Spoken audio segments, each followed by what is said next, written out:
The Fast Life podcast is brought to you by Simpson Motorcycle Helmets. Simpson is my choice of helmet for around town rips to coast trips. Check out all the models, finishes, and visor options at simpsonmotorcyclehelmets.com and give them a follow at Simpson Motorcycle Helmets on Instagram. Lexan Moto is my undeniable headset of choice from across country trips to my daily commute. I'm now running the FT4 Pro, which is the first in the industry to have a patented utility light with SOS functions, Type-C USB charging, which is the fastest on the market, and up to 15 hours of battery life, and up to 1.2 miles of intercom range. Head on over to LexanMotorcycle.com, see the many other products, and use Fast Life at checkout for 15% off.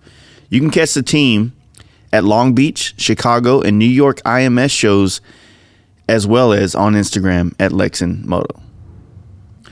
ThunderMax Performance ECM is designed specifically for EFI-equipped Harley-Davidson motorcycles, which is a standalone tuning system that utilizes proprietary auto-tune technology, wideband oxygen sensors, to deliver unmatched performance and rideability. I am also running their oil cooler fan, which if you have a 2017 up touring model, you can too. It's a small price for a noticeable difference in operating temperatures on the M8 motors. It installs under 20 minutes and pairs right up with the ThunderMax ECM. Check it all out at shoptmax.com and ThunderMax EFI on Instagram.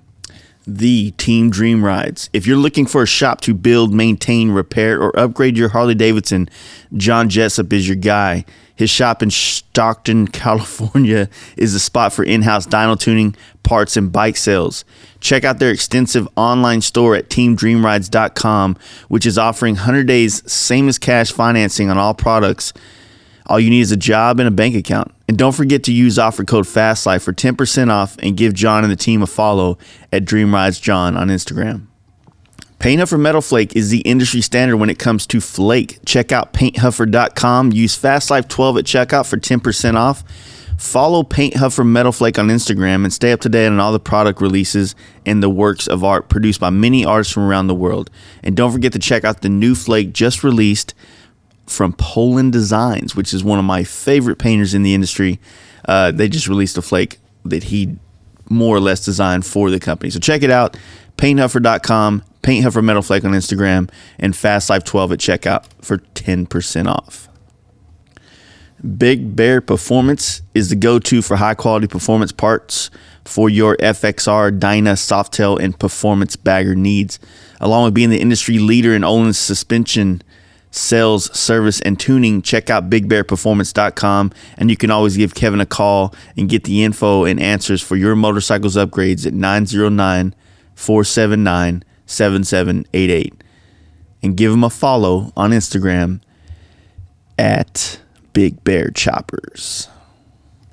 What is up, everyone, and welcome back. Sorry, I planned on having this one out Thursday. It's now Friday, day late, but you know, shit happens sometimes. Thank you guys for checking in again. This month I think is going to be kind of paint centric because at SEMA I got to talk to a lot of custom painters, which, you know, is awesome, you know, because I don't get to see them all that much. They're kind of spread all over the country and they don't travel very much. So anyway, it was a good time. I got on this podcast, man. I got to talk to Mike Learn. If you haven't heard of Mike Learn, in my opinion, he is one of the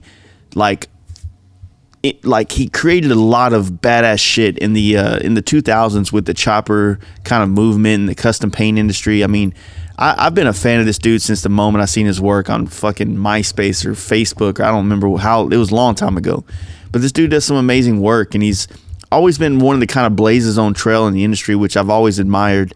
And he used to have a badass website called Learn Airbrush, and me, myself, and a lot of people I know used to get on that page and just sit there and talk to professional painters. And you know, we've talked in these podcasts quite a bit about how the industry is not the same anymore. Just the world, you know, chat rooms used to be a place that you can go get information and talk. And then Facebook came along and took it over. And now Facebook is just full of groups, which are now the new form of chat rooms. And it's just a bunch of nerds talking shit. It's almost like a very toxic place to go to try to get information, you know. So anyway, it was a good time talking to Mike.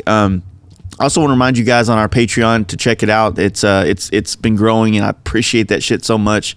We've been knocking out podcasts left and right, man. And so with this money that we get through Patreon and our support from our sponsors, we're able to go somewhere and knock out podcasts. So that, you know, we've always guaranteed 4 podcasts a month, but you know, October this month we're releasing 2 a week, which is at least 8 podcasts a month. You know what I mean? So we're able to ramp up what we're doing and producing for you guys. And just go over, if you're interested to help support this, man, go to fastlifegarage.com. Check out our Patreon link. It's on the front page. You can do $1, $5, $10, $6.66. It doesn't matter. It all helps, and it all goes to keep this podcast growing and getting better and shit like that. So thank you guys. And once again, I'm really excited to have on Mike Learn. We didn't have a lot of time to talk, but you know, it was awesome to get to talk to him and hear some of his backstory and just catch some of his where his head was during some of these things I watched via social media and you know, magazines back in the day. So anyway, here we go. I'm gonna shut up.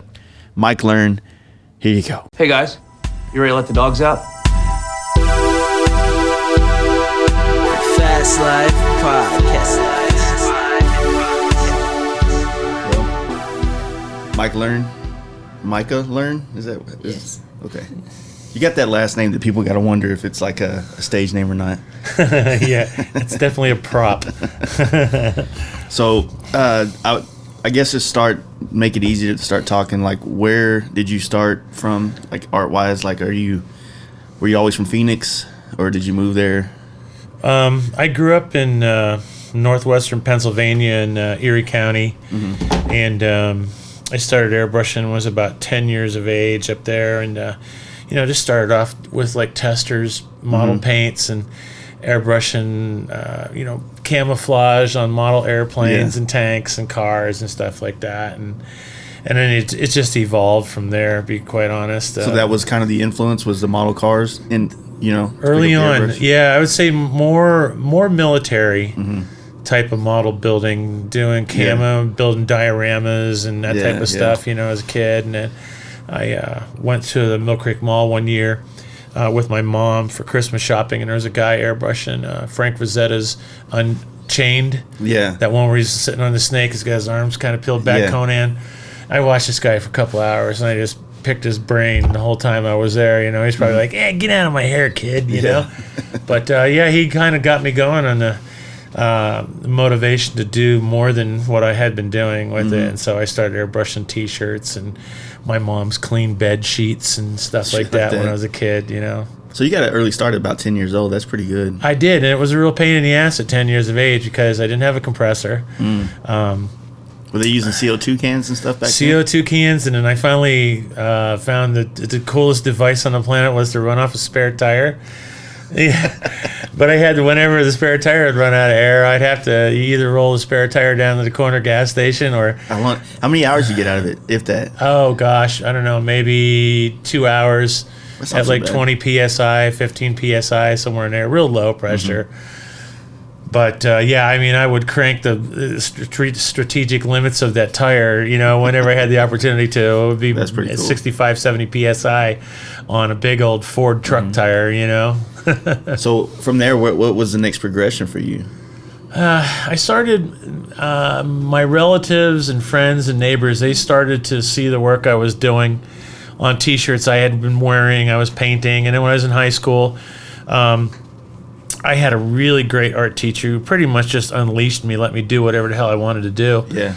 You know, and then, you know, I was doing automotive stuff and painting bikes, and I was like 16 years old, and I started working at a mall, T-shirt shop up in at Mill Creek Mall, the one that I had seen this guy working at a place called McCrory's, and I was doing that in the holidays, and then working at McDonald's on the weekends and stuff like that. So it was, and all summer long, I just started to do my artwork, and you know, I never really intended it for necessarily to be a way of life. You know, I didn't think about it at first, you know, but I knew since the first day of kindergarten that's what I was going to be doing. Yeah, for me, I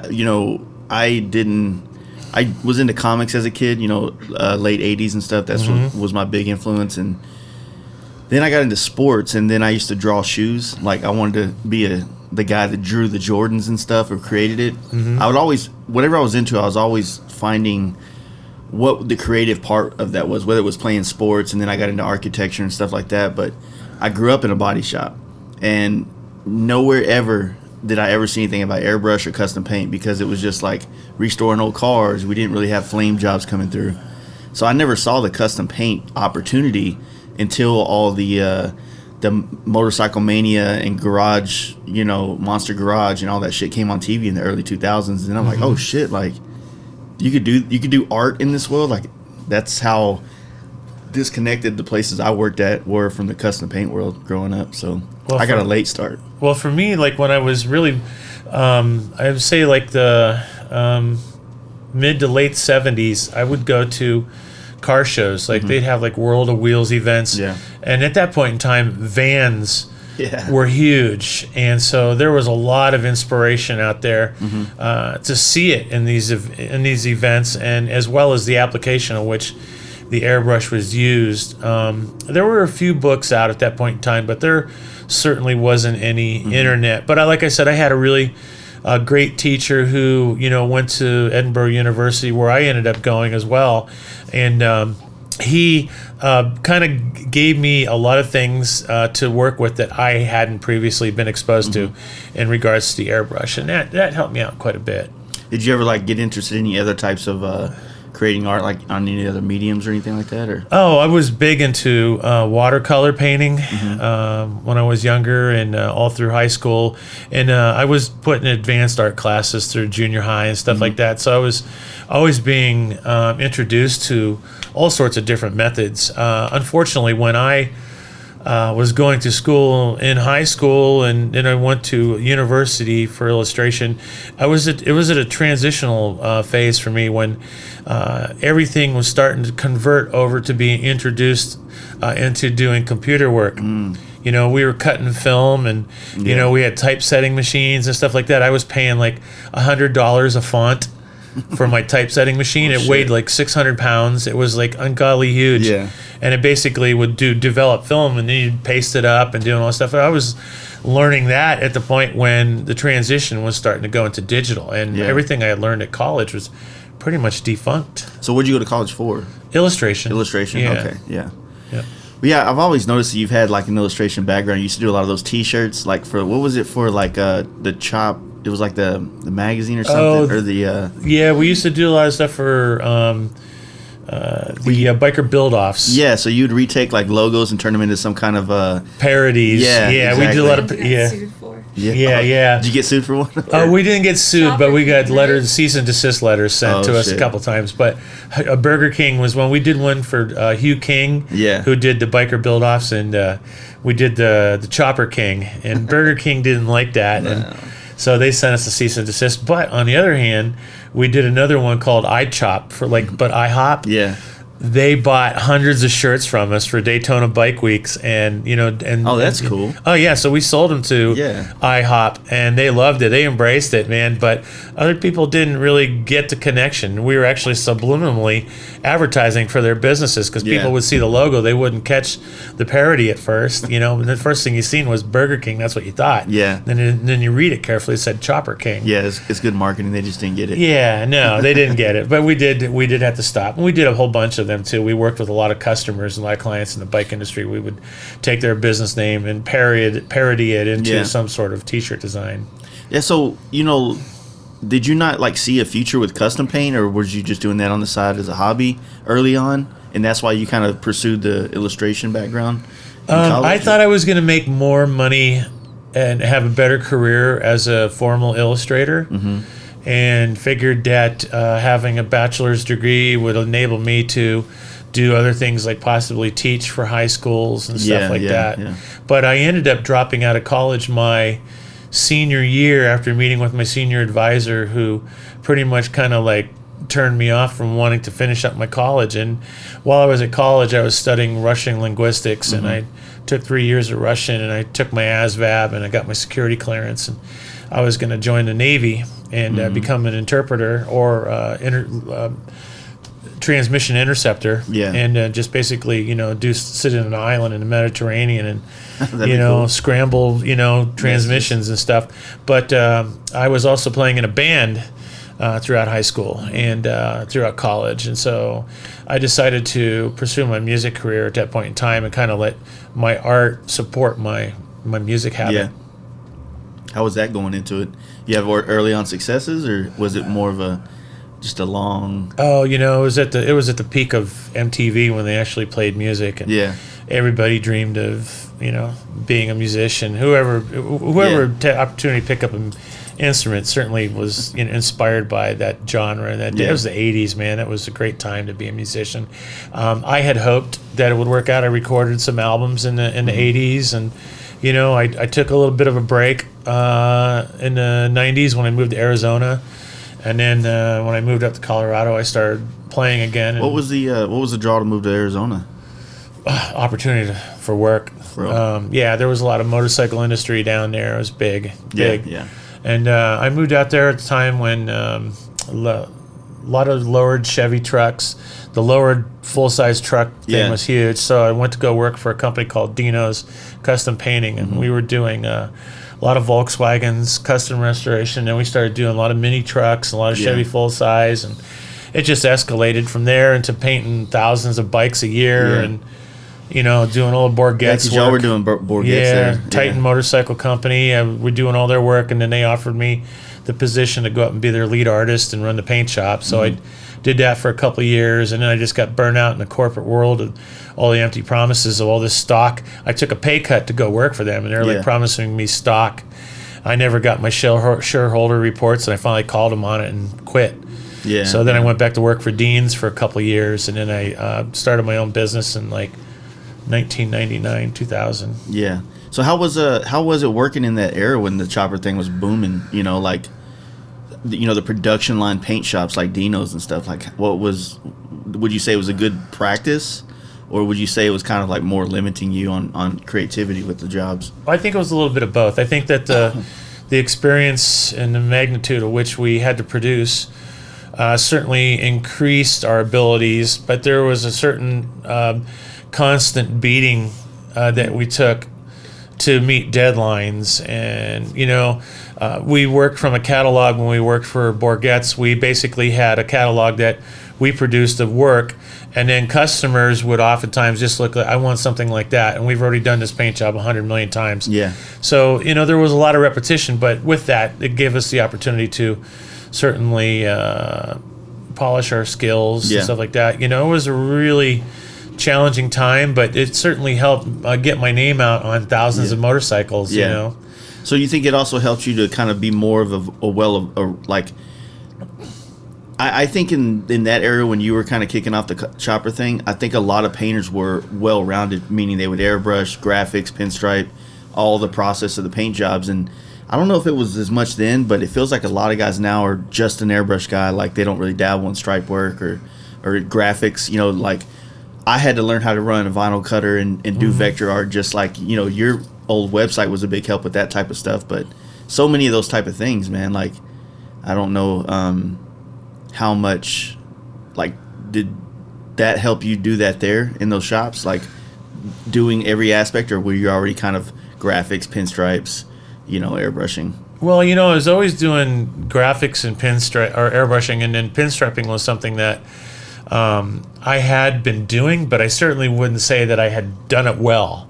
Yeah. And I was always handicapped by my abilities of what I was able to do. And then I forced myself into, being responsible for doing my own pinstriping, mid-90s. Yeah. And then, being able to survive doing all this stuff. It was really just a matter of survival. It was giving myself the opportunity to have a broader spectrum of abilities and, learning these things that were challenging, and certainly pinstriping was one of them. But I was really blessed to have guys like Ron Hernandez, Tom Schmidt, Butcher, all these guys over in the Arizona area who really just kind of took me under their wings, provided me tutelage and instruction, gave me tips and pointers, and that really enabled me to get to that curve faster than I probably. So when you started, the what was it? It was just Learn Airbrush, or what was the name of the main shop? Well, we were called. It was Rolling Chrome Incorporated. That's was right. my corporate business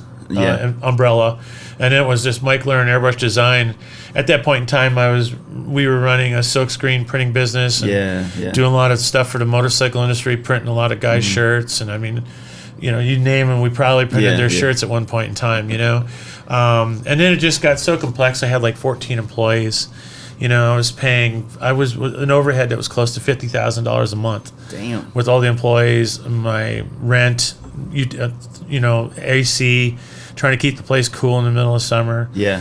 And, you know, it takes its toll on you, Yeah. stress-wise. I was working 80 hours a week, and out of all the money we'd be making, I was lucky to bring home $30,000 to $40,000 a year. When my employees were, you know, making twice as much as I was, but I had the responsibility to keep things rolling, and that was my job. I accepted it. That's what I did. And I was raising a family, and you know, it's what I had to do. It didn't bother me. That's one of the misconceptions I think a lot of people get is like, I grew up in watching guys like you who are already there, and we thought that was the only way to kind of be successful as a painter, is to have 2 paint booths and have a crew of people. But realistically, the closer I got to that in my career, like you said, I made less and less money, and I had so much more responsibility that I felt like it was hindering my creative process. Sure. You know what I mean? Yeah. And I was actually starting to hate going to work. Yeah. You know, which is kind of a, you know, everybody wants to do this for a living kind of thing, you know, and it was just like, fucking didn't want to do it. I almost wanted to go work at like Arby's or some shit just to get away from it. Oh yeah, you know, it really was challenging. I mean, I think the thing that was most challenging, and I had some great employees, but I had some other employees that were thinking I was rolling into bucks. Yeah. You know, my wife, she was very successful before her and I got married, and you know, she had a great job, and so, you know, we had this really nice house in Arizona, and you know, I've had employees, we'd have employees parties come over and they'd see how we were living. They didn't understand that this was a result of the past 10 years of our working, that we came to this point. And before, we were basically forced to start our own business. And then she quit, started working with me. But it was difficult for me to keep trying to justify my own existence with employees that felt like they weren't getting paid enough because they saw, you know, I was driving a beat up Ford Ranger, man. I had a piece of crap truck. I had a cool Harley though. You know, I spent a lot of time that I built myself, but it was a misconception that, and I think that I just wanted to divorce myself from the influence of having people who demanded from me, because like you said, it starts to take away from your creativity, and I didn't want to lose that, but it was happening.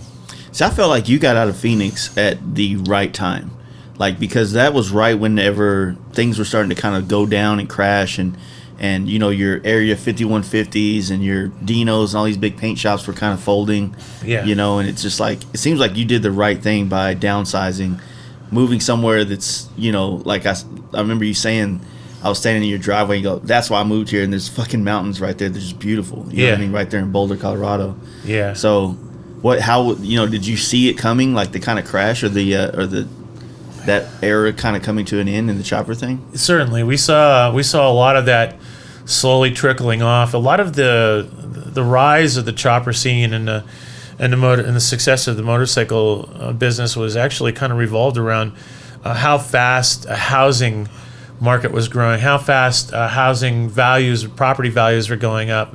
People taking seconds out on their houses to, you know, buy $30,000, $50,000 motorcycles. Well, it's obviously the ability to paint that stuff. But when the housing market started to take a dive and everything, and, you know, and realistically, there was multiple reasons why I moved up to Colorado, and having, you know, been at where we were and paying the amount of money we were monthly, that was one big one. Second was Micah. She had just been born, and I didn't want her like living in summers in Arizona, thriving at Chuck E. Cheese or Makuto's Island, where there was air conditioning, where kids could play. I grew up back east, so it's like I wanted her to experience Four Seasons. And Diana's brother worked in Boulder, and so we had family there. It was pretty easy. And every year we used to ride up to Sturgis from Arizona. We'd stop in Colorado, and we'd always think, this wouldn't be so bad. And just on a whim, we just pulled the trigger and decided to reinvent the business, change things up, it's, you know, it had its challenges along the way too. But I think What were some of the overall- things that, like, you say reinventing? Like, what were some of the things that you felt like were just a waste of your time in your prior business that you wanted to change going forward?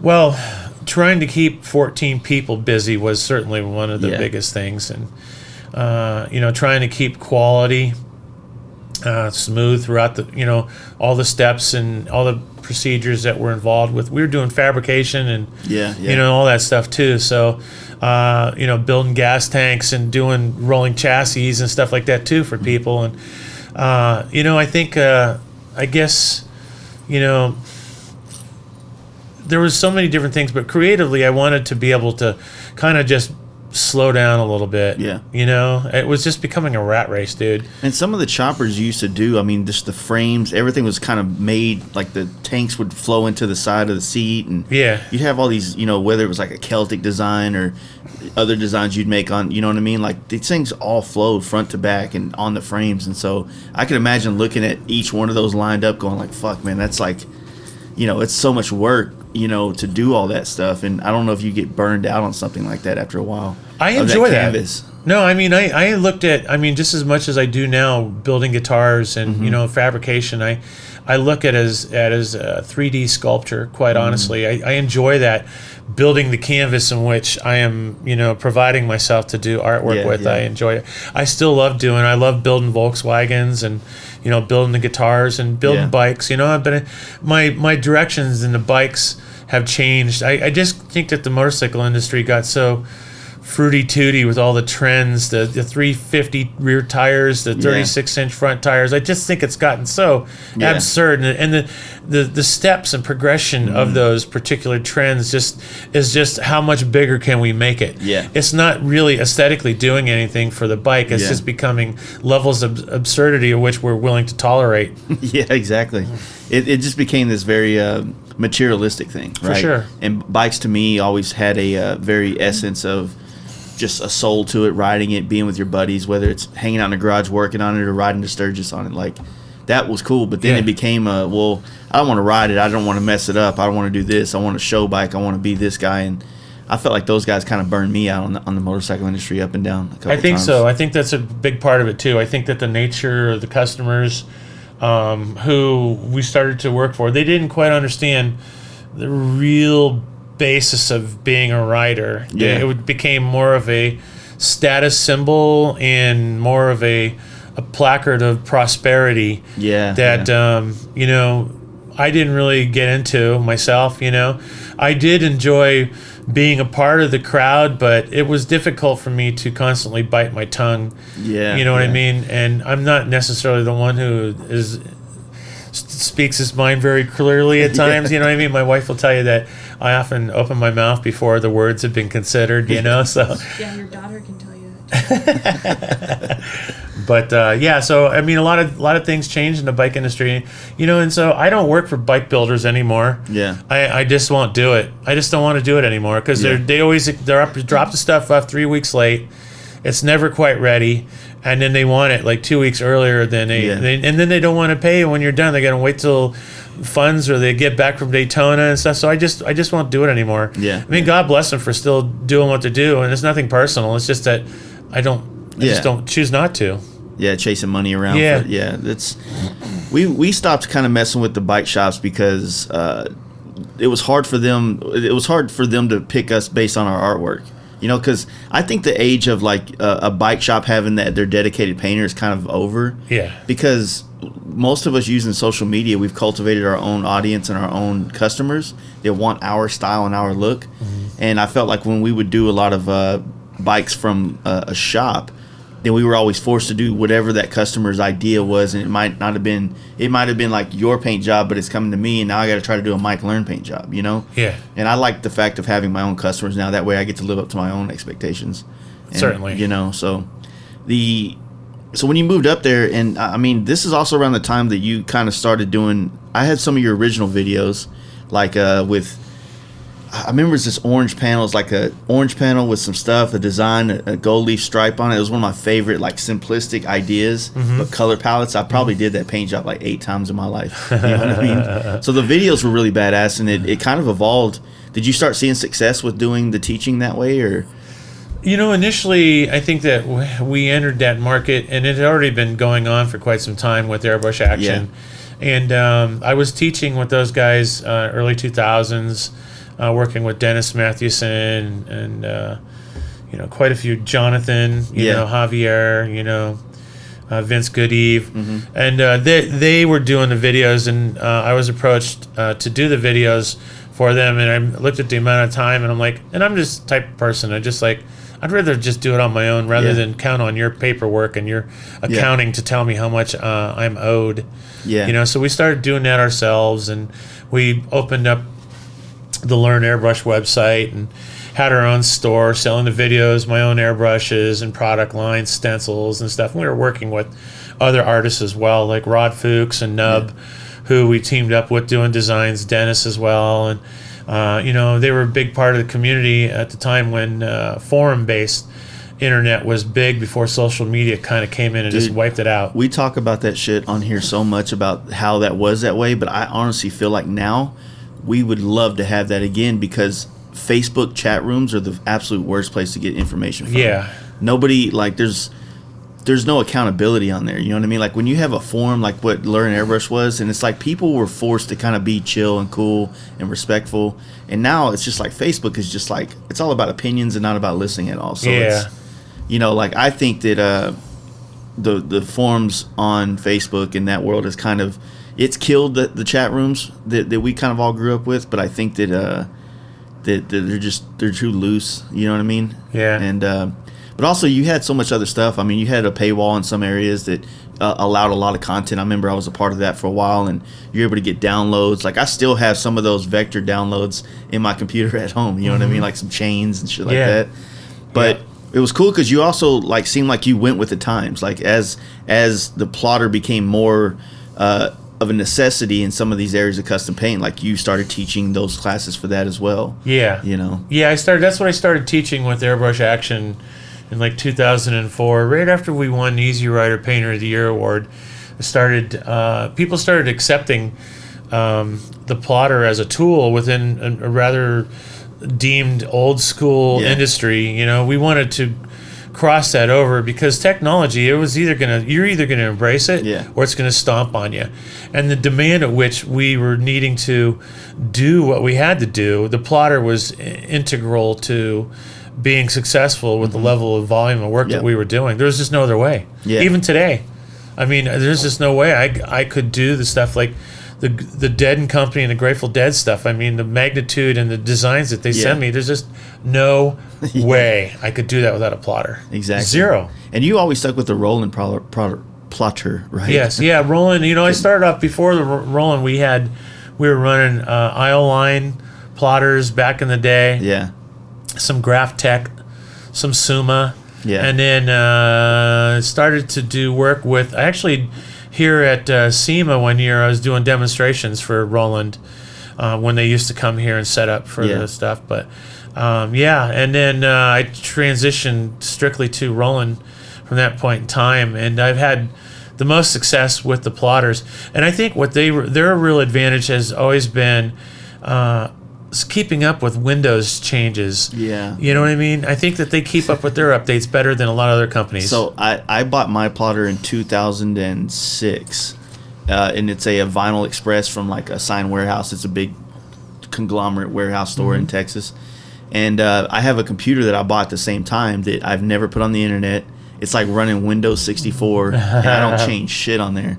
Just add some memory here and there and stuff like that. But I'm at a point now where that plotter's been, I've had it since 06, and I'm having a hard time getting super tight cuts, like small detail shit. So I feel like it's just kind of getting out of calibration. Which plotter? It's a Vinyl Express. Oh, okay, yeah, those ones could, I mean, they're belt drive servo. Yeah. The biggest thing is that I understand FlexiSign as a sign cutting. Right. And as much as I want to get into Corel Draw, like I have Adobe, what's the one, Illustrator, but I don't know the program very well and all the commands and stuff. But when I see people that use it, I'm like, fuck, that looks easy. That looks easy to give it a bevel and things like that. So I think that, I mean, I've used Flexi too, you know, in the early 2000s, and the Corel Draw had just like, I was using it for illustration and stuff like that, and then I finally figured out the whole way in which it integrated. But that was really kind of brought forward and introduced to me when I started using Roland more so, because everything else required FlexiSign, which you know is a very expensive program. And then $300, $400 a year for updates and upgrades. It was just getting to the point where it was ridiculous, and so I started using the Corel Draw, you know, and well, I was using Corel Draw for a while. I've been using Corel since Corel 3, and right when it first crossed over into a Windows-based platform. And prior to that, I was using AutoCAD, which was DOS-based. I was using that. See, I grew up in AutoCAD from the architecture stuff. That's what I was doing. So it made it kind of easy to integrate into FlexiSign because some of the commands were kind of similar. Yeah. You know, so that was easy. But looking at, you know, I'm okay at Photoshop, but Illustrator, I'm still trying to learn. And you know, when I was younger, man, in my 20s, I could learn shit so much faster than I could now. Like today, it's just like getting down and trying to pick something up is a lot more difficult than it used to be for me. So I agree. I find myself is still learning a lot of programs. I've been working with like SolidWorks and 3D design programs, and my neighbor has a 3D printer, and so I've been doing a lot of prototype design stuff, and I go over there and print it out with them, and I'm getting better at it, you know what I mean? But it's a constant dedication to do that. And, you know, I kind of thrive on maybe realizing that at the age of 55, my brain is still capable of taking in new information, you know? Good hard drive. So the website kind of started to get kicking off, and like it seemed like from the outside looking in, and I'm not trying to take it down in a shit talking way, but it felt like you completely blazed a different trail than everybody else, because everybody else was following the Coast Airbrush path, the Art Tool Iwata path, and the Airbrush Action path, and you kind of seemed to be like the guy to just create your own business kind of thing. I really wasn't a corporate. I'm not the corporate guy. Yeah. I don't like the molds it throws you into. I don't like the leverage they like to throw over you. I'm fortunate that, you know, with House of Color and Sherwin-Williams, there's a lot of different reasons I do this thing here at SEMA, and a lot of it is to obviously hang out with guys like yourself and fellow artists and peers that I enjoy. But early on, I was met with some pretty hardcore politics in the business, and I have passed, you know, I've gotten through all that and managed to survive. But I like to be in charge of my own destiny. I don't like to have people tell me that I can either make you or break you. You know, and that's been said to me on a couple different occasions by a couple different companies. And even to this day, I still meet some walls within the, you know, areas of SEMA.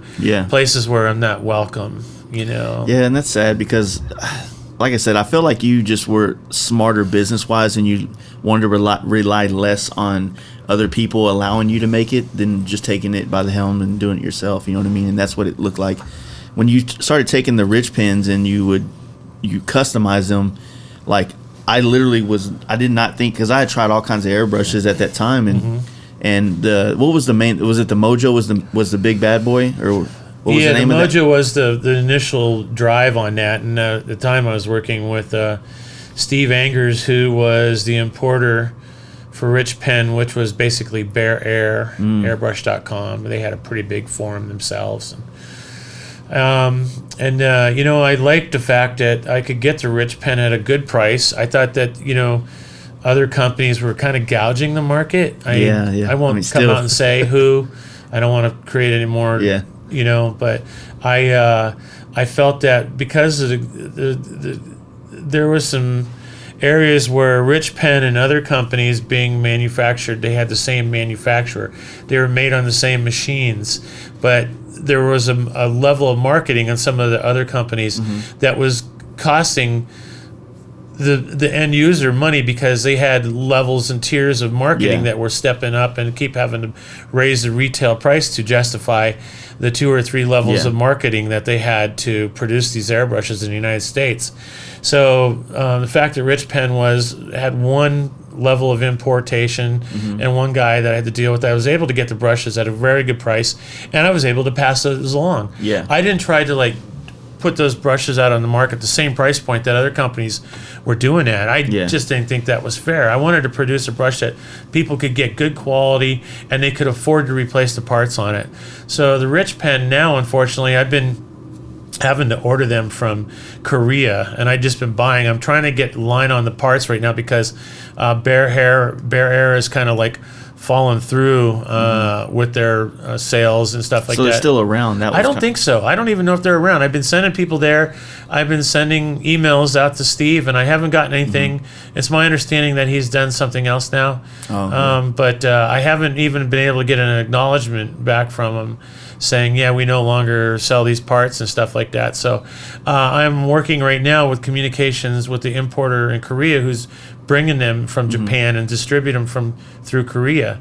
And so I wait, a week or two to get my airbrush, but at least I'm getting them. And I've been actually buying whole complete airbrushes just for the parts to keep my 213C running. So so you still use those today, huh? I still use those today. I've been working with the Asada brush as well, Asada 4, and I still have the Mojos that were being produced by Pache. I was really hoping that could develop into something a little bit more. The price point, which I was able to get those and introduce those to the market, was just amazing. I wasn't making a lot of money off those. I was just providing access to people to get good quality. And I pride myself in being American as much as something that's an American-made product. I think that's important. I don't get why American manufacturers can't produce the same quality of steel in a needle that the Japanese market does. Because it's really tough to understand. You would think the Japanese would be more expensive. Their culture is so much more expensive than ours. Well, I think I just don't understand it myself. And having dealt with a lot of different American manufactured brushes and brand names under their umbrellas, I found the same continuous problem with how easily the needles would bend. And fortunately now we can straighten them out relatively well. The easier they bend, the easier they are to straighten. But you're always having to deal with that. So I've always kind of gravitated to go back to my Rich Pen. As difficult it is for me to keep that brush working at times, I still baby it, and it's my go-to brush. I've been having I got about 6 microns, and every time I send them back to get rebuilt, because I'd buy the parts I think are causing it to do certain things, and I'd send it back to get rebuilt, and get it back, it's doing the same thing. And it just sucks because $600 to $450 airbrushes that I really can't do anything with. You know what I mean? That are all perfectly new looking and all new internals. But I guess I just really enjoyed the fact that you took the time, because I understand the older I get to understand how complicated it is to dedicate so much time to something like that website that you put out to teach and help not just the website form, but just how much content you and Rod put out and Nubs put out on there just for us to learn from was really good. And then all the little videos, like the belly gun stuff for a while, was really badass. I have all that shit, man. Cool. And I missed the magazine, man. Well, that was the ultimate challenge for us. I mean, that magazine, it wasn't covered in ads for the same thing. It was terrible. It was. I mean, and I've had my falling out with Cliff Stiglitz throughout the years, and we were able to make amends, both being grown adults, and we've become quite close after the problems we had. And a lot of it was, when I was trying to produce a magazine as an alternative, we're, pretty much, I don't like monopolies. And that's I'm not into that. I really am not. I just think that that's just not a good way to go through an industry with a monopoly. I think that, people can be innovative beyond, the control of one conglomerate corporation, and I felt the same way about the magazine. And of course, my wife was really the driving force in that magazine, doing all the editing and layout and stuff like that. But there's another thing too there, Jace, is that was that was purely done for passion. There was never any money in that. You know, we never made any money. It was really getting difficult to find people who were wanting to advertise because other people were telling these companies not to advertise in their magazine or they were going to have problems with other areas of their life. And it was the mafia-controlled things in the industry that really turned me off. And I'll scrap and fight it all the way to the grave. I'm not afraid of anybody. And I don't care. I mean, maybe that's why I suffered in some ways, you know, because of that. And, you know, I took a lot of time off from the industry in the sense that I wasn't out publicly trying to pimp my wares. I wasn't doing anything at SEMA, you know, and I was just, I still hold my ground on that.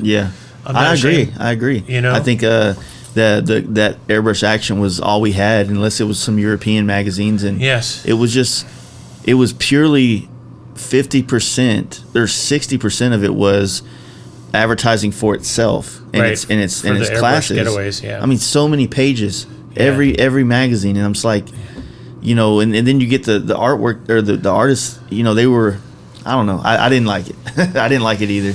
Well, it was a successful formula for Cliff. You know, I think that it's a shame, and I'm saddened by the fact that magazine went away. I mean, I would never rejoice in that. I mean, because that's just a part of the industry that's gone.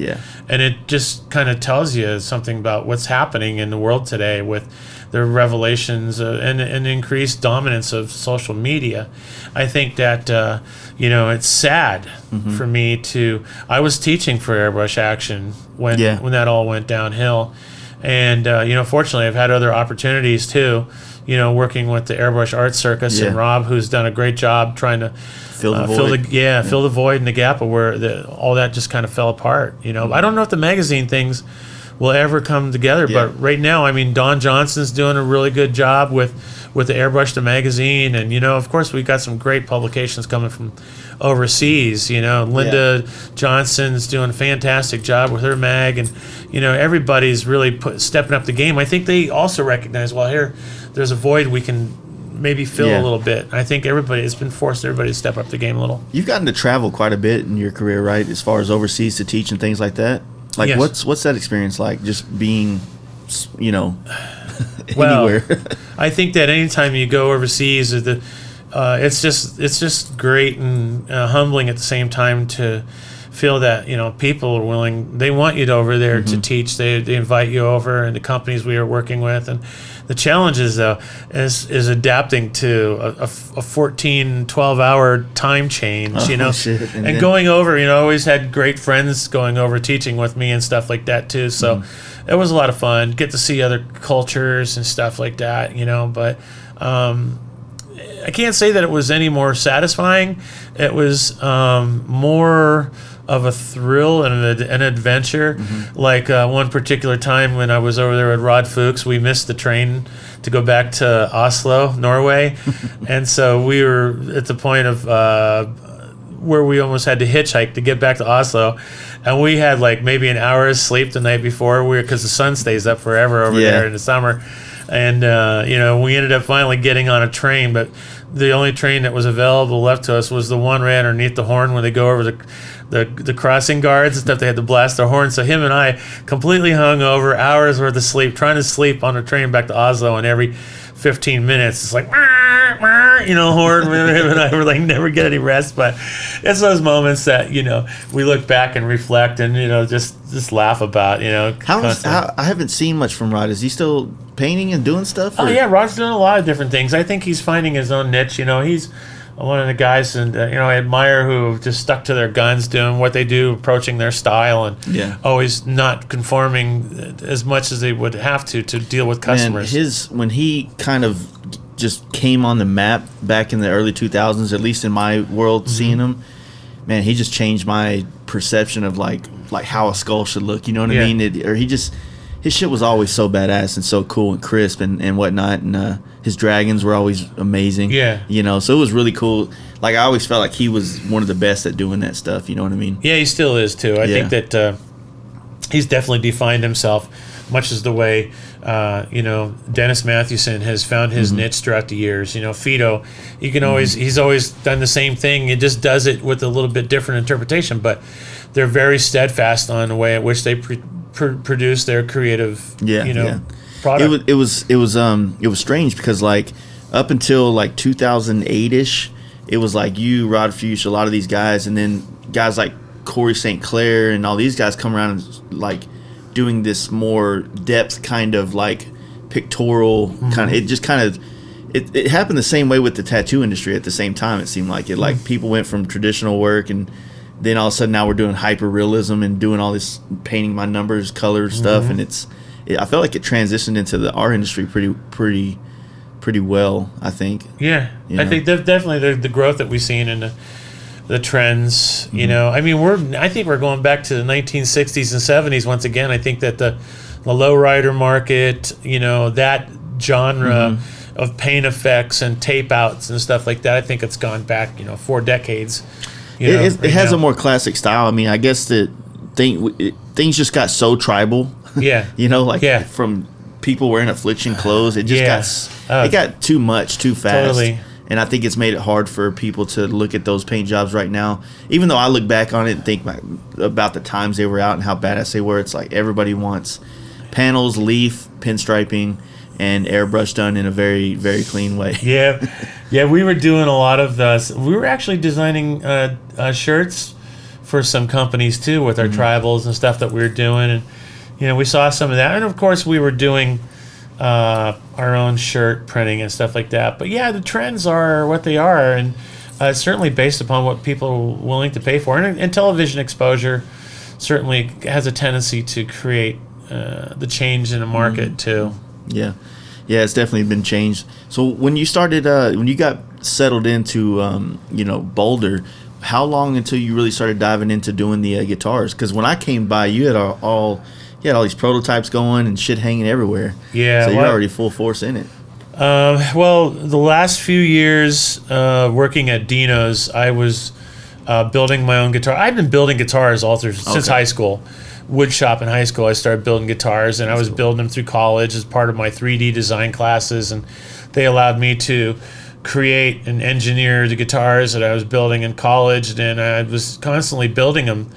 But then that's when my art started to take on full time, and I'm like, I kind of put aside my guitar playing when I moved out to Arizona, and that also reflected in my time that I was building guitars. And then probably about, 3 years before Micah was born, about 97, 96, I started doing a lot more building, and I ordered a set of videos, took some classes, and that type of stuff. Then I started to go at it more complete, I was building bodies mostly in high school and college, and I was buying necks and putting them on, and then, making them work and painting them.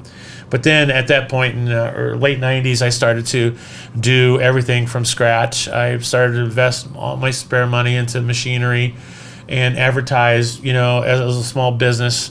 Inside of working at Dino's, I had a little truck said Learn Guitars on it, and it was just humoring myself. I was almost providing myself with a platform to achieve a dream. And I figured if I put it on my doors in my truck, I was going to make it happen. You know what I mean? And so I started to do that, and I still do quite a bit of guitar building. I only build maybe 10 to 12 instruments a year now, but I'm not really spec building. I'm taking orders, and I'm content with that level of build. That's one a month, if that, and I'm happy with that, and I can focus on quality and not quantity. And I have a lot of ideas. I've got a couple U.S. patents now, working in the guitar building industry and stuff, so it keeps me awake at night, constantly changing my creative direction. Yeah. So that's cool. You also didn't you do some? Trying to remember some of the shit because it's been a while, but you did like some of the Megadeth album covers as well. Didn't you do that? Yeah, I actually was working with Megadeth for about 2 years. 2004 started. I worked with Dave doing The System Has Failed album cover. I mean, that one had like George Bush on it. Yeah, had everybody on it. Basically, they're all reaping their penance, for their sins in front of the Supreme Courthouse and White House, in the background going up in flames, and it was really, it was a really politically, I think, neutral statement, and it's become way more profound over the years. But yeah, and then ironically, I did that album cover for him. It was censored by the United States government. and so they had to redo a second version of it for the military bases, and then Dave left Sanctuary or Roadrunner and went to Sanctuary, or was at Sanctuary, went to Roadrunner. I can't remember the timeline on that, which way it went, but and I was prepped to do the best of album cover, and I actually had all the conceptual stuff done. And then I couldn't come to terms with them financially to do the next album cover, and so I basically took all my conceptuals and I actually used some of that artwork on a couple other Japanese metal bands. So I kept a lot of the artwork and did that stuff. But yeah, it was a good experience. It was a very, very intense experience. Dave Mustaine is a very intense guy. Is a great guy. I love him to death.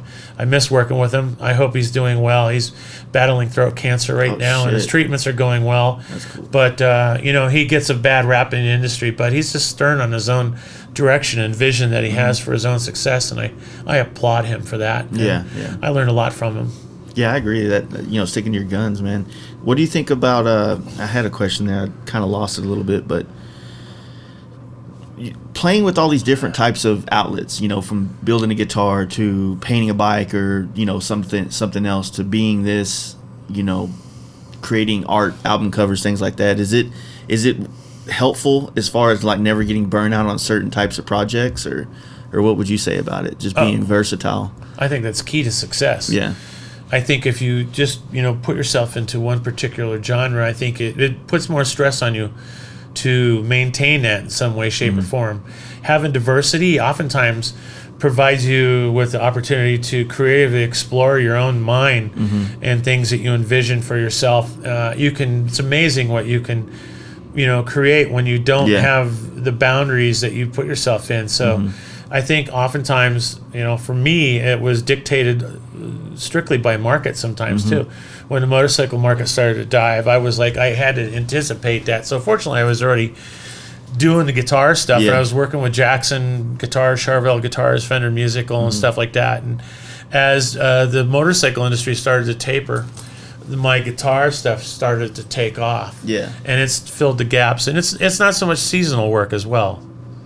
Yeah, that's what I thought was pretty cool, is that you had all these other outlets. So I'm definitely the guy that pigeonhole myself into one style or like one thing, and I always like to refer to myself. I'm kind of like a motorcycle Nazi. Like that's all I want to paint is bike related stuff, and I don't know if it's because I know that canvas so well, and I feel like I can show my best work on it. Right. But like I've been recently wanting to get into doing more just art panels. I used to do like canvases and shit way back in the day when I first started airbrushing, but I just didn't really find a place for it in my own style, because I would just be airbrushing a celebrity on a piece, and it just didn't really feel like it was my art. You know what I mean? Sure. So, but yeah, I don't know, man. I've been trying to. We're almost like to the point where we're not really taking in bikes anymore. We've went from doing like 20 bikes a year to like maybe this year we've done 6. And then next year I'm hoping to do half that at least. But helmets have become our new favorite thing to do, and I love it because I can do so much shit on one piece, and I don't have to worry about 14 more. Exactly. Right. And that's kind of the same thing with the guitars for me. It's like I don't have to spread my creativity over top of 30 pieces on a bagger. I can focus my ideas and energy into one guitar and do what I want to do and leave the impact and move on. Yeah, it's like, when you were doing it and you're doing something and you're like, fuck, man, if I just add this here, it'd be badass. But then if you're doing a bag, you're like, but man, that's going to add a day, or it's going to be another 2 days on, you know what I mean? But on one item, it's like, what else? Like, what can I do? How can I keep making this badass and detailing it more and more and more? So, well, I think also you're looking at people's ability and free money. I mean, when they have $700 to $1,500 to spend on something that means something that's personal to them, they're willing to part with their money rather than $15,000 over painting a bagger, which is like, almost like starting game anymore for something really cool. And quite honestly, those days are pretty much gone. A few guys are out there still doing it, but it's not there anymore. I've had the opportunity to do a couple around the $10,000 range. I really don't like being there. The amount of, I guess it's stress I put on myself, because I feel like at that kind of price point, there should be some kind of customer experience with it. You Right. know what I mean? Like if you went to buy a Mercedes or something, there's all Yeah. this nice shit everywhere. But realistically, it's like, all right, deposit. All right, I'll call you later. Right. You know what I mean? Like, don't bug me. Yeah. And it just feels like, maybe I'm being a little bit over. I just feel like there should be something else to that. You know what I mean? Like some other experience. But Well, yeah, that's- there's guys out there killing it. Just they have they've been in those waters longer than I have. So. And location has a lot to do with it too. Where you're located, I think that it dictates a lot of the market value for what we do, and impact and advertising that you have in an area and stuff like that certainly helps. The game has changed. Yeah, for sure. So how you out? Let's ask Micah Yeah. a few questions. That'll get her up. So for one, how old are you? 19. 19. Okay, I have an 18-year-old, so that's pretty cool. Yeah, 18 does nothing for you anymore. So what's got you into wanting to be and doing all this paint stuff? Well, I mean, I've just grown up around it my whole life, but I got in my motorcycle accident, and then I used to just draw, and I did a lot of henna and stuff, and then when I got in my accident, I just, could not find, my creativity again at all. I mean, I did not feel like myself for probably 9 months Damn. after it. And So then what were you riding? What happened?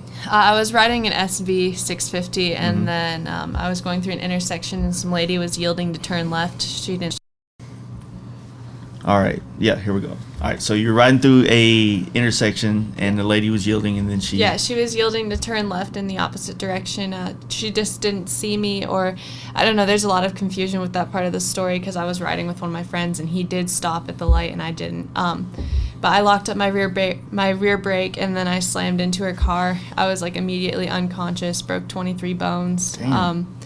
Yeah, and so it was just the head injury was. I had a traumatic brain injury, and that was something. I mean, it was just I still struggle a lot with it. It takes a solid 2 or 3 years to even heal from that, and it was only a year ago.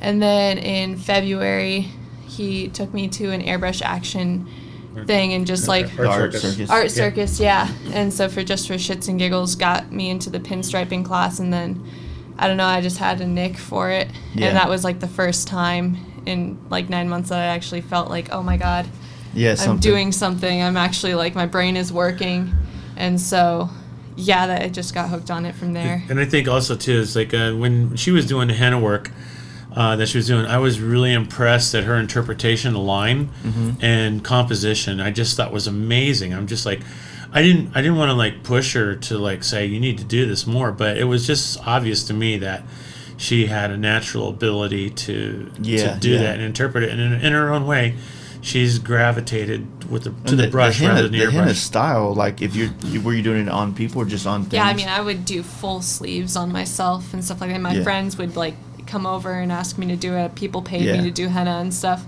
And that's something I really want to do is I want to bring the style of henna into pinstriping. Oh, yeah, That's that'd be- something that'd I be think it would definitely be cool, yeah. it'd be kick ass. I just I just took to it. I've ever always since. thought that the pinstriping thing is hands down one of the best skills to have, because it's the thing that you can just always whip out and make a couple $100 real quick. At airbrush, we could probably airbrush with some Createx and whatever, but realistically our shit's only really good underneath some kind of clear or on a canvas or something like that. But pinstriping, you can carry your little tool Right, chest, with one drop shot, it throw it on wherever, something, walk yeah, away. and then be like, all right, peace out. And I envy that so much from really just fluid pinstripers. And if you have that ability to see the henna just create it, that shit would be cool as hell. Yeah, So that's the goal.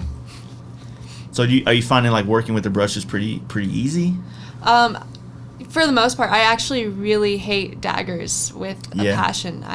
Even though that was what the first brush that they put you on Yeah. when you're pinstriping. But Kafka's and Tidwell. Tidwell's, man, yeah. I'm a and big Tidwell scrolling fan. brushes, I just use them for everything. Even straight lines and stuff, I'll use my butterfly or dragonfly.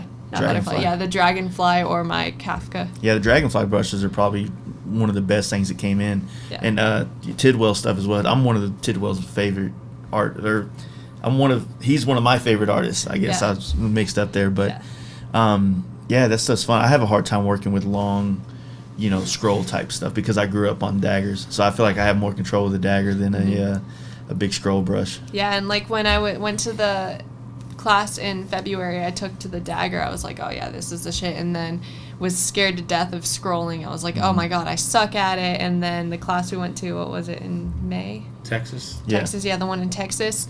Darren Wenzel and Darren and who's Ryan. Yeah, and Ryan was like, why don't you scroll? And I was like, I'm not gonna do it. And then he told me basically that I had to do it, and then I did it, and I was fairly decent at it. So now I scroll all the time. That's probably my favorite thing. I took Darren's class at one of the art Airbrush action things right before it ended. Darren, he used to live in Dallas, not too far from me, and man, like he'd come over to the house or the shop sometimes and we'd talk, and I always wanted him to. I'd always come like, hey man, can you come stripe a tank for me? And he's just like, dude, you can do it. And I'm like, man, but I want you to do it, you know. And he just would never do it for me because he knew that. I guess I don't know. He's a super humble guy, so Yeah, He's pretty stellar, yeah. yeah, his style though, man, like that's one thing that I love because he's one of the guys that can kind of do it from start to finish as well, and he's just really like his pinstriping is just like I've watched him do it, and it's so thin and consistent, and you know, and I want a skateboard he did that we have hanging up in our house, and man, every time I'm real hard on myself for pinstriping because that's like my worst thing. My worst skill that I have in this, and the panel I did for the show's got a big pinstripe design on it, and everyone's oh, it's good. I'm like, every time I see it, I go right to all the flaws that I know that are in that pinstripe design. You know what I mean? Yeah, that's me. So you started working on a panel last night. What was the? Are you doing some roses today, right? Yeah, today I just did a rose, but I was working. I don't know. I had this idea for a rat think like alien to be abducting a cow from Earth. It's really stupid. I don't know. It's silly, but yeah. Have you practiced doing any of the henna stuff with the brushes yet? Not yet. No, I haven't. I haven't even. I don't know why I haven't. Honestly, I need to. I don't have a good excuse. You could probably draw it all out with the Stabilo and then just kind of trace it around. Yeah, pretty easily. How does it make you feel having your daughter just kind of carrying some of the that having that thing that you can share with her? That's certainly the best part of it. I mean, however it is that she wants to accept it into her life is great for me, and just to watch grow and see a part of myself in her, and but obviously to go to events like this and hang out with her and stuff for 5-6 days is really just cool. More gratifying than anything I could really. Yeah, that's anything cool. else that I do at this point in time. So you scared to ever get back on a bike, or how are you with that? I bought another bike like maybe 9 months after my accident. July, or when was that? That was like a year and March a week. That I was already a year and a week. Yeah. No, not even, because it happened in July, and then that March following I was already buying another bike. So what'd you end up getting again? A street triple. Triumph, right? Mm-hmm. Yeah, nice. 675. Yeah, 650. No, it's so what kind of riding do you 675. like to do? Like, what's your kind of? I like longer rides, not commuting, because that commuting is the reason that I got in my accident in the first place. I shouldn't have. I was exposing myself too much. So now I keep it limited. I like to just go out to actually enjoy myself, not just to get to and fro somewhere. Well, you got some of the best riding in the country right there. Yeah, I know. Right there. Going up to S is probably my favorite, and Allen's Park. Every year we do a big ride from Dallas to San Francisco to LA and back, and this year we cut through. We rode from Dallas to Colorado Springs because we wanted to ride up Pikes Peak. I bitched out halfway up. Oh yeah, yeah, hardcore. Yeah, it's and then crazy enough, I remembered I had a dream about it again last night. That there was a mountain over there, and we were all riding. And what scares me about it is when you get to the point where the road just hits the sky, and there's no Right. Yeah, it's really what I mean? Technical stuff. Yeah. I mean, those are sharp turns that for cars are 15 miles an hour, and you're sitting there like, oh my god, am I gonna tip over? Yeah, and I was on a full bagger, and not a big wheel or anything, just a bagger, and it's windy up there, because we were coming through 25 coming from Trinidad North, and that wind just coming, it was blasting us all day, so I started having a little PTSD of the wind, and then I'm up there, we're doing 15 miles an hour, the air's getting thin, I'm starting to hyperventilate, and I'm thinking way too hard about it, and I just stopped, and the rest of the guys rode up to the top. They let them ride all the way to the very top. Yeah. But then I guess there's a higher peak that you can drive up to closer to Denver over there somewhere. Oh, Mount Evans. Yeah. Yeah. There's a few of them. There's 10,000, 11,000 feet coming up out of Estes, going over the top of the world over there, and then Continental Divide. But I got to tell you, man, I get the same vertigo. I get that same sense of anxiety. I'm not necessarily afraid, like, to look down the side of a building. Yeah. And an airplane doesn't bother me. But when I'm on my bike, there's something about it. Like, there's some places that we've gone. There's this place called the $1 Million Highway between Ouray and Silverton, Colorado. It's carved into a side of a cliff, and there's like 500-600 feet vertical drops, no guardrail. Damn. And Single the road's, lane, like, and the road's crumbling off. washed out on some of the places. So it's really, really treacherous, scary. And we did it one year coming back from Sturgis, and nobody was wearing a helmet. Yeah. You know, so I finally decided to put my helmet on that particular, like it was going to save me on a Yeah. 500-foot drop. But I figured my face would at least remain intact, that Yeah. my mom would be Open able to casket. identify me, you know.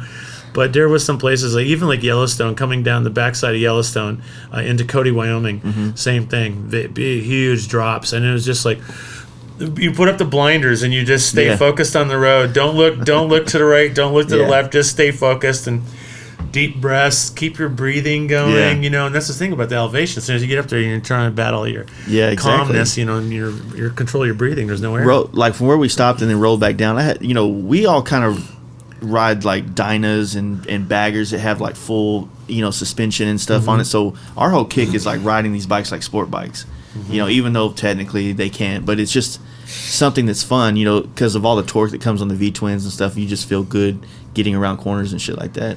But I scrape peg on my Sportster every time I go around because I'm so used to riding like the sport bike style, Yeah. that high center of gravity. But yeah, Yeah, that little Triumph of hers, boy, woof, that's peppy. it picks up quick. And I've got a 600 F2 CBR, and that thing's about 100 horsepower too. It's crazy.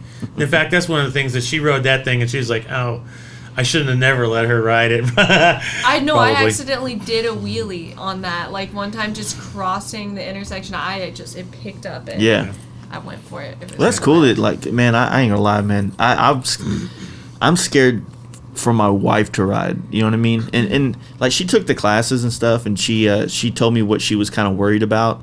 And like, I think she would be fine because she passed the class, but she said she dropped the bike, and I thought she was supposed to like not pass if you dropped the bike or something. But Oh, everyone drops their bike. yeah, well, I guess I would totally be down with her. I don't know, that scary thing, because I've had friends pass and things, and yeah. it's just It I is. know that you're not supposed to think and talk like that, but it's just kind of inevitable sometimes, I guess.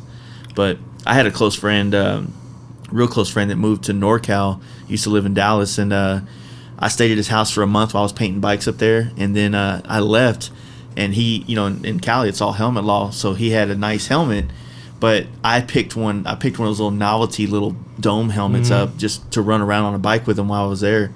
And I left it for him, so he started wearing it, and he went down with that helmet on and was in a coma for like 3 months and had to relearn to walk. And he had the fucking job too, man. This dude he had military background, so he had a little bit of clearance. So he was selling airplane parts to people in like Singapore. So he was like going to Singapore and Philippines and all that shit, flying. Dream job, and he ended up not being able to fly for a couple of years, so they Right. demoted him, and eventually, he just like, man, I don't want to be here no more. I don't have that job I had. And, it sucked. I don't mean to take this so dark. Yeah, Yeah, no, that's right. I lost my best friend in a motorcycle Yeah. accident about 2 years ago. Yeah, About 3 it years sucks. ago now. But it's cool that, like I said, that's one of the things they say, when you wreck, you got to get back on it. I mean, Yeah. the bike that we got down there, my buddy that's with us, Adam, he wrecked that. He's probably going to be pissed 'cause I'm telling the story again. But we finished that bike in May, and he came to our bike night and wrecked it on the way home. And then the next day, after the wreck, is when they called us and said they wanted that bike in the booth. So we had to fix it and do all this shit in the last couple of months, and he had Yeah. to heal from. His leg was fucked, like, Yeah. because he tried to put his leg down, and it just shattered his whole, 2 bones and whichever ones those are. Oh, it's crazy. That's terrible. So what do you think about going forward? Like, what's some things that you're looking forward to kind of do with yourself? And are you focusing more on the guitars still, or just kind of just flowing with the river right now? I am, my wife's success as of late has given me the ability to, not have to do everything I was forced to do. We're empty nesters now, Micah and Morgan both, moved out and stuff, so have no kids at home. And so I've got sketchbooks full of ideas, stuff that I want to do. I try to avoid the whole political talk anymore on social media. I don't do it. So now I've got a whole lot of my opinions on sketchbook and things that I see visually that basically force people to think. Not saying one way is right or one way is wrong. It just comes to a point of my observation, and so I'm hoping to do more of that. And I've actually been working with a program called Procreate. Yeah, I got it on my iPad over there. So I've been messing around with that and doing some artwork on that and seeing how much I can cross over my airbrush technique into that program and my understanding of it. And I'm hoping that I get to do a little bit more. Creatively, I got a couple more things I would like to try. I'm thinking about taking some classes in metal engraving. Nice. And start doing like high-end firearm stuff and motorcycle cases, aluminum, mostly, high relief sculpture. And engraving, that type of thing. And maybe dabbling in the world of grayscale tattoos a little bit. Okay. But I don't know. I just, at some point in time, you got your oars in so many different waters, it begins to dilute the impact that you maybe have in one. So I think I'm always going to be focused around the guitar stuff, painting guitars. That's going to be more, I'm going to be not so much advertising, but putting my interest level into. I think the motorcycles, like I said, I kind of think I've done that enough. Yeah. Through it. What about have you considered ever building yourself a bike again? Oh, I still build bikes. I build them from $200 pieces of crap that I haul out of fields. Honda Goldwings. I've been called cafe racers out of them, and CB 750s, old Hondas. I got a little fetish for. I think what I can do with a couple $100 motorcycle, and I've spent a lot of time restoring and rejuvenating BMX bikes from the 70s and 80s cool. too. And riding them, getting out, trying to stay healthier and stuff, Yeah, that's my thing. I'm actually going to quit drinking on Monday, maybe. Oh, good for you. Maybe. On Monday. Maybe. Yeah. You know what? I had more than I drank probably last night than I probably drank the whole previous 2 months, quite honestly. But that we are in Rome, so as in Rome, do as the Romans do. But it's my little brother. He's 24, and he's worked for me since he was 13. And of course, he never. It's the weirdest thing because how you have taken on a liking to art. He's had all this at his fingertips. He's never had a desire. He does want to build guitars. He's been buying old ones from and trying to refret them and do new shit in it and stuff like that. But yeah, so bringing him here, hopefully he I don't know. It sucks. I wish he was more into paint, but he's a band guy. He likes doing that, and can't hate him for it. He's He got was some hanging good. out at the House of Color booth. Yeah. But yeah, it's cool. yeah, I'm a musician, so for me, I gravitate towards stuff that I can focus multiple aspects of my life together in. You know what I mean? And the guitar certainly is that one as well. So I like to be able to paint them. I love to be able to build them. I love to be able to play them. Yeah, that's cool as hell. Cool. Well, shit. Tell everybody social medias. Y'all do that, or you? Yeah, go ahead, Micah. How do I do it? Do I just? Do you have social? I do. I have an Instagram. Okay, what is it? Headstruck Striping. Spell it. HEADSTRUCK striping. Okay. And it's just my Yeah, Instagram and then you got handle. obviously you have Oh, a I have, Facebook page too. Yeah, that I don't use because I don't know Facebook too Facebook's dying, dude. Yeah. I think so, too. Instagram is the way to go. I agree. You can just post your stuff. No, but it's not so It's much. just pictures and it gets straight to Yeah. the point. Yeah, like I was saying earlier, just the opinions all the time. It's it does happen on Instagram a lot, but It's so much easier to ignore on Instagram though. Facebook makes it so in your face and you just Yeah. can't even get around it. like you were saying about your sketches and stuff, it's like your points on the political things are pretty good, obviously, or they're right on. But the fact is that there's so many people out there with good points that it's words like you finding a way to reveal those messages through art in some form or fashion is going to hit a lot harder, than just another person talking. Yeah. You know what I mean? And that's what it seems like. Yeah. So- I hope we can get through it without any major disruption in the American way of life. I swear it's gotten to that point. It's weird. It's weird. Yeah. Well, so what's yours? What's your stuff? Well, you can find me on Instagram, just Mike Learn, and then Facebook, Mike Learn Airbrush, and then Learn Guitars, and then MikeLearn.com. I no longer have Learn Guitars. It was just getting too rough to try to keep up with all Yeah. the sites. So now I just have the one site as a portal at mikelearn.com, which has access to all my social media pages as well. I do also have a website that has a link to my Instagram. Cool. What's your website? Headstruckstriping.com. There you go. Yeah. Cool. Well, I appreciate it, guys, and Thank hopefully, I don't know, reach out. We come through Boulder quite a bit, especially for Sturgis. Anytime. Maybe we'll come by. Yeah. Come on by. Cool, man. Man, I hope you guys enjoyed that. I definitely did. If you don't mind, check out our sponsors, Simpson Motorcycle Helmets on Instagram and .com on the end of that. Dream Rides John on Instagram and teamdreamrides.com. 10% off when you use Fast Life at checkout. Kevin at Big Bear Choppers on Instagram and BigBearPerformance.com. Paint Huffer Metal Flake on Instagram and PaintHuffer.com. Fast Life 12 for 10% off. Thundermax EFI on Instagram and ShopTmax.com. And Lexan Moto on Instagram and LexanMotorcycle.com. Fast Life for 15% off at checkout. Check them all out, and don't forget to check out our Patreon, FastLifeGarage.com. Front page, check it out. Help this podcast out, grow, support it, and we got some. We're working on dates right now for the Fast Life Campout, which will be in April next year. We're just trying to schedule the dates with the campground, so look forward to that. I know we've been getting asked about that as well. So anyway, got some shit coming. Holidays are coming, so we're trying to get through that, and about to do a big remodel in the shop and build a studio for this podcast, and hopefully take this this whole thing to the next level. Video stuff is on the way. We got the computer. We got one camera. We need a couple more. Now I just need the studio to set all the shit up in. So we're hoping to build all this shit and make this podcast something big, something bigger and more nationwide and more shit for you guys. So anyway, check it out. Thank you.